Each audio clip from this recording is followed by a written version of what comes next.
Hi again, it's me, and we're ready for chapter 22 called Along the Corridor. Well, well, well, sighed Mr. Willy Wonka. 2 naughty little children gone, 3 good little children left. I think we better get out of this room quickly before we lose anyone else. But, Mr. Wonka, said Charlie Bucket anxiously, will Violet Beauregarde ever be all right again, or will she always be a blueberry? They'll dejuice her in no time flat, declared Mr. Wonka. They'll roll her in the dejuicing machine, and she'll come out just as thin as a whistle. But will she still be blue all over? Asked Charlie. She'll be purple, cried Mr. Wonka, a fine, rich purple from head to toe. But there you are, that's what comes from chewing disgusting gum all day long. If you think gum is so disgusting, said Mike TV, then why do you make it in your factory?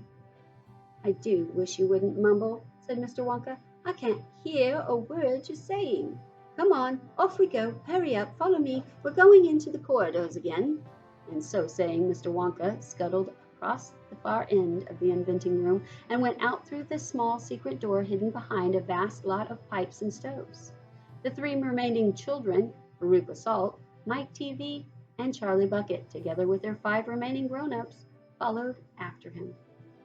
Charlie Bucket saw that they were now back in one of those long pink corridors with many other pink corridors leading out of it. Mr. Wonka was rushing along in front, turning left and right and right and left, and Grandpa Joe was saying, "Keep a good hold of my hand, Charlie. It would be terrible to get lost in here." Mr. Wonka was saying, "No time for any more messing about. We'll never get anywhere at the rate we've been going." And on he rushed down the endless pink corridors with his black top hat perched on the top of his head and the plum-colored velvet coattails flying out behind him like a flag in the wind. They passed a door in the wall. "No time to go in," shouted Mr. Wonka. "Press on, press on."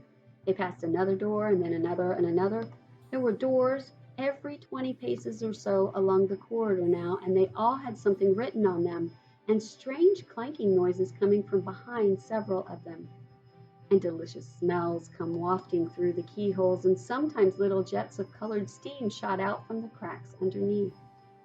Grandpa Joe and Charlie were half running, half walking to keep up with Mr. Wonka, but they were able to read what it said on quite a few of the doors as they hurried by.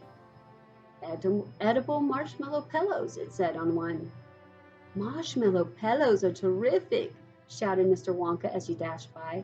"They'll all be the rage when I get them into the shops. No time to go in, though, no time to go in."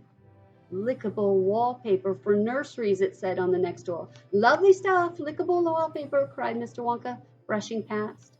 "It has pictures of fruits on them, bananas, strawberries, oranges, apples, grapes, pineapples, and snoresberries." "Snoresberries?" asked Mike TV.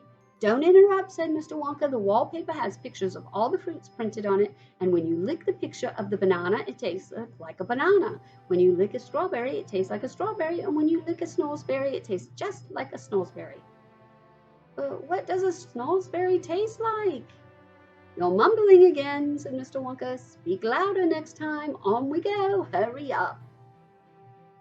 "Hot ice creams for cold days," it said on the next door.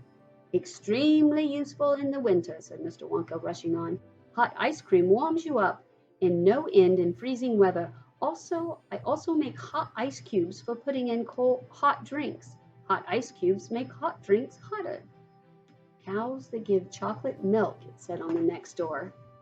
"Ah, my pretty little cows," cried Mr. Wonka. "How I love those cows." "But why can't we see them?" asked Veruca Salt. "Why do we have to go rushing past all these lovely rooms?"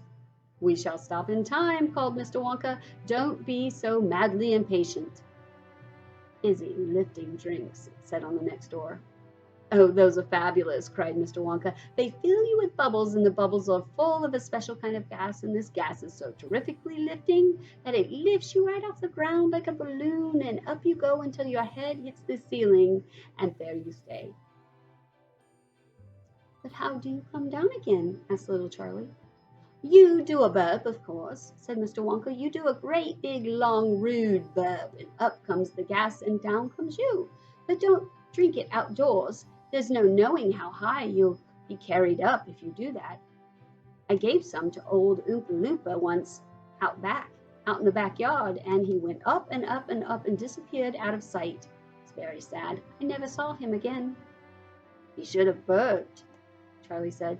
Of course he should have burped, said Mr. Wonka. I stood there shouting, burp, you silly, burp, or you'll never come down again. But he didn't, or he couldn't, or he wouldn't. I don't know which. But maybe he was just too polite. He must be on the moon by now. On the next door it said, square candies that look round.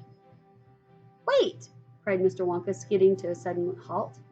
I am very proud of my square candies that look round. Let's take a peek. We'll be on chapter 23 next. Thanks for listening.